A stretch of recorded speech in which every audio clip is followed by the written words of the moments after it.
The NBA salary cap is $165 million. And if you follow the NBA at all, you've heard that number.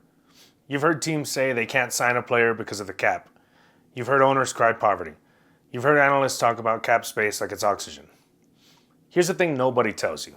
It's fake. Yeah, fugazi, fugazi, it's a wazi, it's a woozy, it's a fairy dust. Not like made up fake. It is a real number. But it is, functionally, a suggestion. Because the NBA built so many exceptions, loopholes, and workarounds into their cap system that the $165 million ceiling isn't really a ceiling at all. And today I'm going to show you exactly how that works. Because once you understand this, you'll never watch an NBA trade or free agency signing the same way again. Welcome to the Front Office Eye. I'm Hector. This channel is about learning to watch sports the way a GM does, through the cap sheet, the draft board, and the roster math that actually explains why teams make the decisions they make.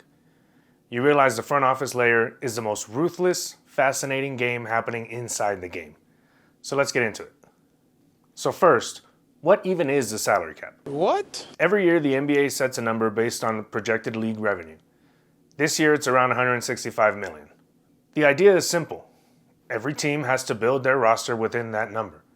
Equal spending, competitive balance, small markets can compete with big markets. It's beautiful in theory. Except the league also said, yeah, but also, here are 17 ways you don't have to follow that. And they weren't even subtle about it. These aren't obscure exploits that teams discovered on accident. The NBA literally wrote them into the collective bargaining agreement. The loopholes are the rules. The league calls them exceptions, which is the politest possible word for rich teams stay rich. Let me walk you through the big ones. Exception number one, the Bird exception. If you've had a player on your roster for 3 years, you can sign him for max money, even if you're already over the cap. Even if you're $40 million over the cap. Doesn't matter. Why does this exist?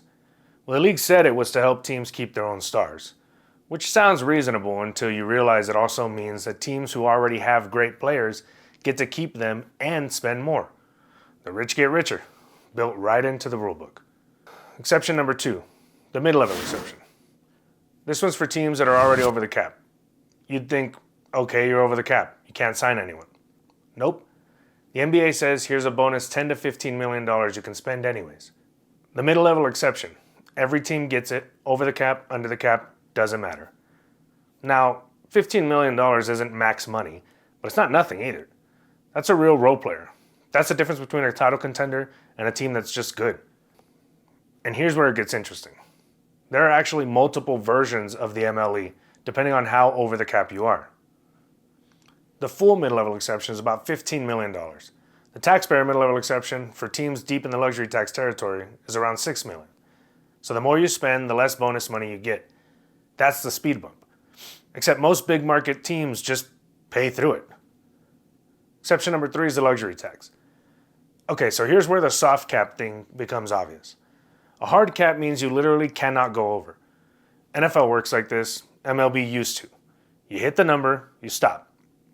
The NBA has a soft cap, which means you can go over, you just pay a penalty for doing it. That penalty is the luxury tax. And the penalty scales up the further you go. Teams that are $10 million over pay around $1.50 per dollar. Teams that are $40+ million over pay $3.75 per dollar on top of that. It sounds punishing. The Golden State Warriors paid over $170 million in luxury tax over a 5-year stretch. They won 4 championships. So you do the math. The aprons. The one part that's actually a hard stop. Okay, so I've been painting a picture where rich teams can just spend forever. And that's mostly true. But the 2023 CBA added something called the aprons that are genuinely restrictive. The first apron limits which exceptions you can use. And the second apron, if you hit it, you can't aggregate contracts and trades, you can't use your MLE at all, and your draft picks get frozen. This is the NBA's actual attempt at reining things in. And it's newer. We're only now starting to see teams feel the real pressure of it. The Spurs, for reference, are nowhere near either apron right now, which is actually a massive advantage as they build. Cap flexibility is real power. More on that in a future video. So you've got all these exceptions. How do smart front offices actually weaponize them? 3 tactics. Tactic 1, a sign and trade. A player you want as a free agent somewhere else, you can't sign him, you're over the cap. So instead, you trade for him. The old team does the signing, you send back contracts that clear your books, and now you have the player. This is how the Clippers got Paul George, how the Heat built a lot of their contending rosters. Tactic 2, the stretch provision. The team cuts a player but owes him guaranteed money. Instead of taking the full cap hit in 1 year, they can stretch the payment over twice the remaining years plus one. $30 million owed, stretch it over 7 years. That's $4.3 million per year against the cap. Suddenly, that bad contract is pretty manageable. Tactic number 3, minimum contracts don't really count. Players on minimum contracts only count for a standardized minimum figure against the cap, not their actual salary.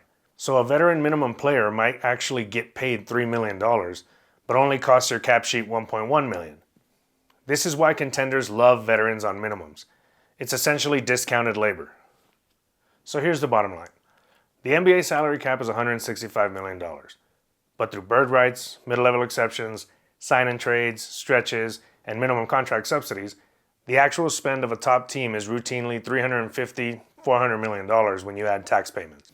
The cap isn't a wall, it's a toll road. Rich teams just pay the toll. But here's what I think is actually interesting about this, and why I started this channel. Understanding this stuff is what separates fans who watch the game from fans who understand the game. When you hear, "we don't have cap space," you now know that's a PR statement, not a financial reality. When you see a team take back salary in a trade, you know why. You're watching with a completely different set of eyes. That's what this channel is about. The numbers behind the decisions. If you want to go deeper, next video I'm breaking down how the Spurs built around Victor Wembanyama and why the data said to blow it up before most people were willing to say it out loud. So if you're like me and you're interested in the game behind the game, like and subscribe if you want to see how all of this works. Drop a comment with the team you want me to run the cap sheet on next. I read all of them. See you in the next one.